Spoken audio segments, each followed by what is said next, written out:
and beverage director for about 8 years now, so I've been through a lot of change, a lot of good change. I'm responsible for the experience in the food and beverage arenas. So whether it's the lounge here, Bucky's Birdcage Lounge, Saltwater Grill, Grand Dining Room, or Classic Steakhouse, the dining room for breakfast, which I know you all enjoyed breakfast this morning, right? Yes, As well as lunch. And then we open up the pool in season. We open in March to October for food side service at the pool. And then we do a lot of catering here. Tons and tons of weddings, over 75 weddings a year. In fact, this last weekend we had 3 different weddings. So we like to say... Sold the rose petals and threw them to our new cup. Yeah. But one of the things that, that you see throughout the property is tradition. And about 5 years ago, we just decided to start a new tradition, and that was towards sustainability or green. And it's kind of a catchphrase, if you will. But in 2007, we really made a concerted effort to touch on a lot of different things. One was communication with our guests, communication with our employees, communication on what we're doing. And that's probably the hardest part of being green or recycling, is getting that word out. So some of the things that you buy that are local, that we buy that are local, making sure that the guests know that they're local. And that's kind of the approach we took. So energy conservation is big. Actually, we have an ENCOM system that manages our rooms, our guest rooms, as well as our meeting rooms. So when there's somebody not occupying the room, it goes to a preset temperature in the room. Thereby, it's not running cold or hot all the time, or the last person in the room turned it up or turned it way down. It's also managing all the electronics in the room. It's kind of a neat thing that's really, we've seen significant savings on electricity. Water management, we look at our dish machines in the kitchens, we look at running water, we look at how we manage the water in the kitchen, so we've put steps in place for that. One of the neat things that, or the biggest thing that people talk about is recycling.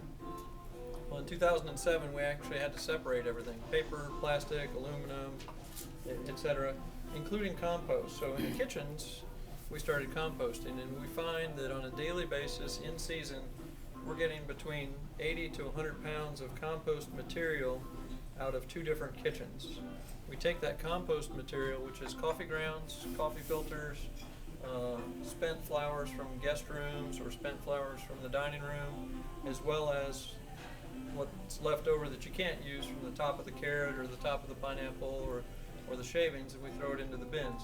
Our grounds department comes over daily and takes it across the street to an area that's 4 times the size of this bar, and throws it in the compost pile, turning it over, making sure that it can come back as fertilizer, and then they actually utilize it here on the property as fertilizer, as compost material.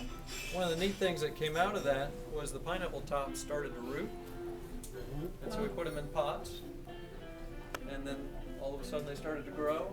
And actually you can see in several locations, and I'll point out just outside here to the right and left of Bucky's, there's the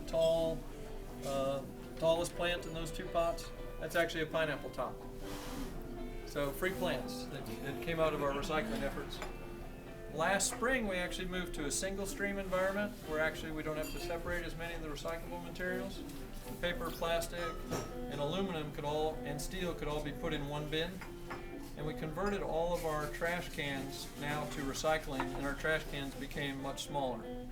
So throughout the resort, we're actually doing a significant amount of recycling, not sending trips to the landfill, saves on energy, saves on gas. We recycle corks that are made into sandals, kind of a neat thing. But we're looking at what we buy and what we purchase. So it's all grown over time, and as people have gotten on board, different departments have gotten on board. The spa has different things. Engineering department, when they buy paint, they buy no VOC paint now. Instead of low VOC, they're buying no VOC paint. Volatile organic compounds.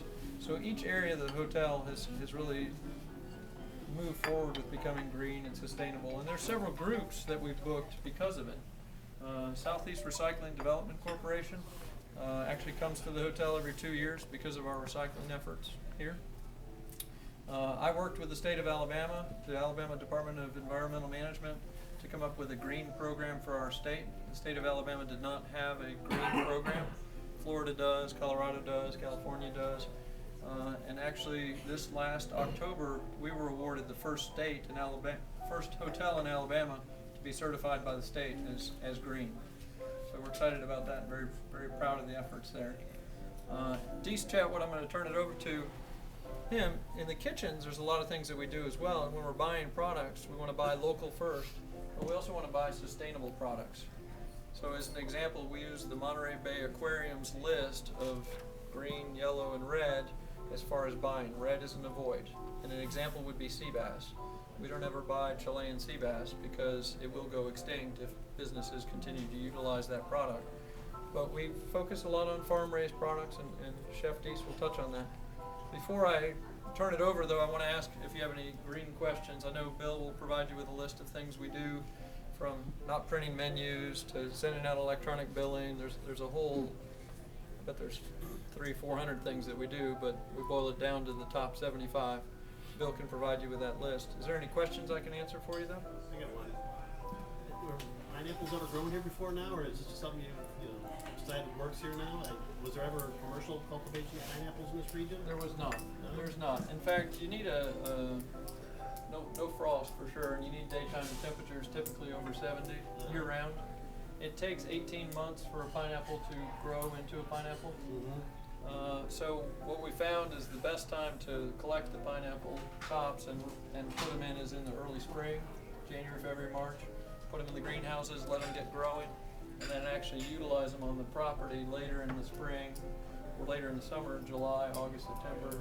Even now they're still green. But have you been able to harvest them and serve them? I mean, is it something that... No harvesting and serving. We've actually been able to take an apple and put it with pineapple and bag it and produce a pineapple. It's a really small pineapple because really it's 18 months of being warm. But we do have a chef's garden here, and Deese will touch on that as well. Yeah, we got some pineapples out there right now, so you'll see how hardy they're growing. They're nice fillers, actually. They fill in the mulch beds and things like that. They're really nice.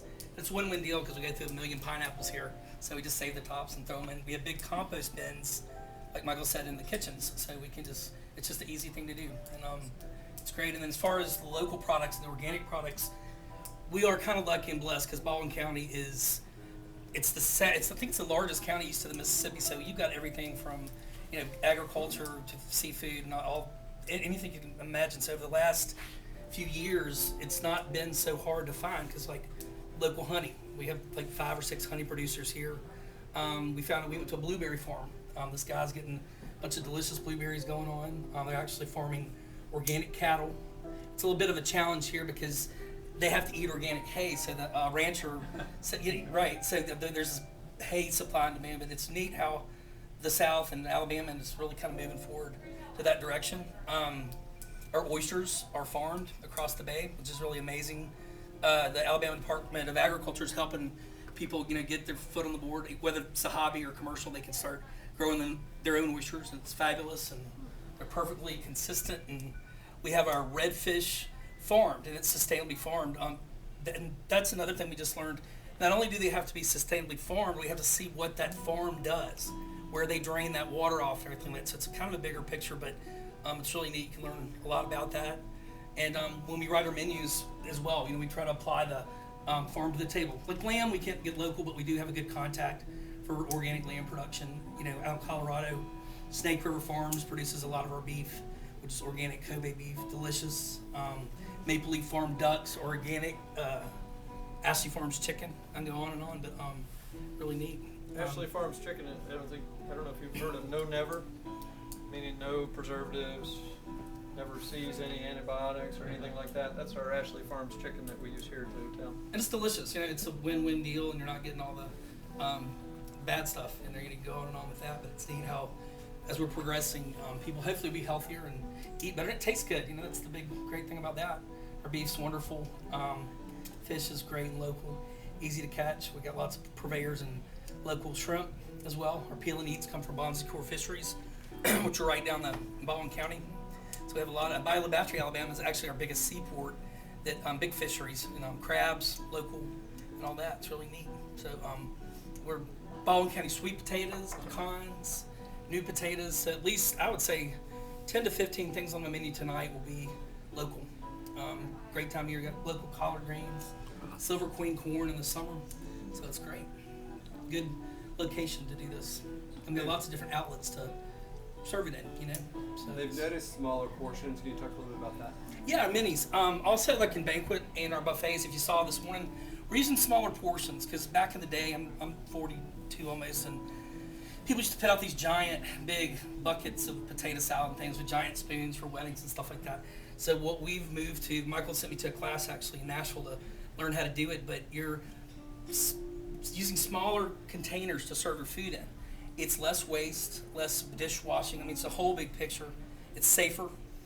People don't leave the big thing of salad dressing, I mean, whatever, sitting out all day, whatever. So we constantly replenish it when it's cold or hot. It stays fresher. And the fun thing about it is people love that at weddings now. I think the big, huge buffets are kind of out, but it's fun to kind of snack and graze, you know, and have a little bit of everything so you can enjoy the different food and less waste. Use smaller serving spoons. We do. Solid serving spoons, we do. Actually, Check them, don't you? we do a little bit. And then the thing is, if you're hungry, you can have 5 of the mini things. We're not trying to skimp on anything like that, but you know, people can't, you know, Americans, we eat a lot. You know, our plates are big at buffets, so it's kind of another, I hate being cliche, but another win-win situation because it's healthier, fresher, and environmentally safe because of the dishwashing, even down to that level where smaller plates, less water. So, and if y'all want to go see the garden out, it's kind of interesting. A little windy out there, so I put on a windbreaker. Y'all have any questions about the food or the menus or so far? And our executive chef will be there tonight. It used to be called. He does big, pretty food. I don't know the word. Corvina.